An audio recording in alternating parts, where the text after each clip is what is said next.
All right, so I was just listening to a podcast talking about younger women wanting to be more traditional and live the soft life and not want to pursue a career as a boss, a lady boss, And I just want to say, because I am a very aggressive, progressive woman, but when it came to raising my children, I wanted to predominantly have my role be in the home. So even if I worked, I'm not going to be super ambitious trying to get the higher position that requires more of my energy, time, mental space. I didn't go for that route. I did, when I was raising and having my children, put mothering on the forefront of my identity. And for me, that required, it didn't require, but optimally, it was me with their father, right? And that's what I did. I put that first in that time. So, as we get older, biologically, psychologically, we actually change. And so, when we are in our 20s and maybe sometimes into our 30s, parenting and moving out of our sacral space may be on the forefront. And so, we know that sacral power is our regeneration power. And so, we could be putting that into children or birthing business, right? And see, I'm very aggressive and progressive. So, this is the key component, being aligned when you get into these units. If you want to take a back seat on the financial floor, or as far as progressively moving ambitiously through your future, you have to make sure you're with somebody equally yoked, so that you don't feel like you're losing when you're playing a different role in the dynamic, because so many things can go wrong if you're not seeing eye to eye, not to mention if you're not grounded, and then somebody gets crazy in their position. It's not a soft life if you got to get into a fight or argue for every penny. If you get allowance and maybe it don't come through if you ain't act right all week, is it really a soft life then? You know what I mean? So it's just something to consider. It just so happens, my experience was very personal with someone that I knew for over 20 years. I met my husband in my teens. So when I started having children, there was a level of comfortability. I don't know if you didn't get married very young, that most people have that dynamic. And especially when those power struggles come within that dynamic. Right?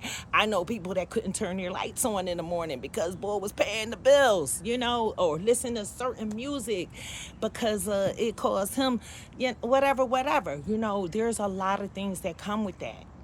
Of course, I have a story.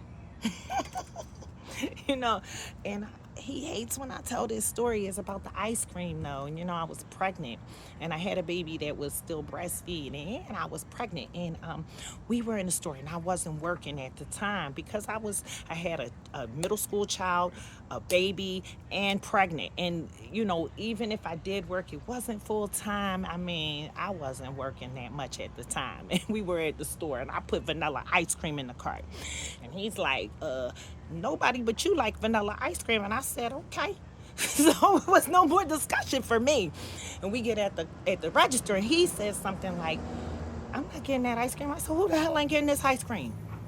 Oh, you getting this motherfucking ice cream tonight this time. And I was a little irate because how dare you? I've done a lot financially. I've given blood, sweat, tears, money, everything to this.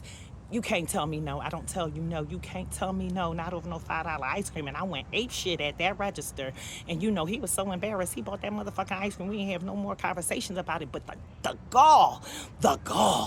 You know what I mean? So it can be hard, and sometimes the soft life ain't soft or soft enough, or whatever. You still got to fight for it. And then how soft is it then?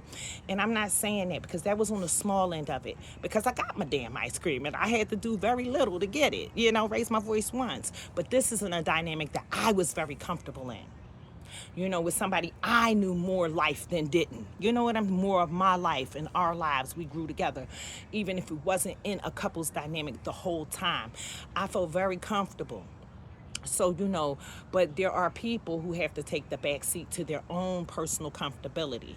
And so while in that dynamic, I got to groom my masculine side and my feminine side. A lot of it came from the power struggle within that feminine masculine dynamic of sharing the load as a unit, which is very hard. And so, I just wanted to bring that up a little bit, that there's more than meets the eye. And make sure you come to the table with your own personal politics of what you will and won't deal with, and have it already thought through how you would handle it if things don't go how you think it's going to go. You know what I mean? Because I chose that life. I wouldn't give anything back. And I wouldn't, and like I said, I don't know about it being the soft life, but while I was in my 20s and my 30s, my personal ambitions were not on the forefront until I was in my 40s. Our tolerance level changed as our identity in our own minds of ourself change. So for me, I couldn't have been more productive in my 20s and 30s if I wasn't having children. And it would be counterproductive for me right now at my artistic peak in my late 40s, when we meet different developmental peaks in our 40s that if I was child rearing right now on the forefront, I'd be losing. So I think I did a good job. But it's a lot to consider, us women, when we start planning our lives in a union. The soft life girls.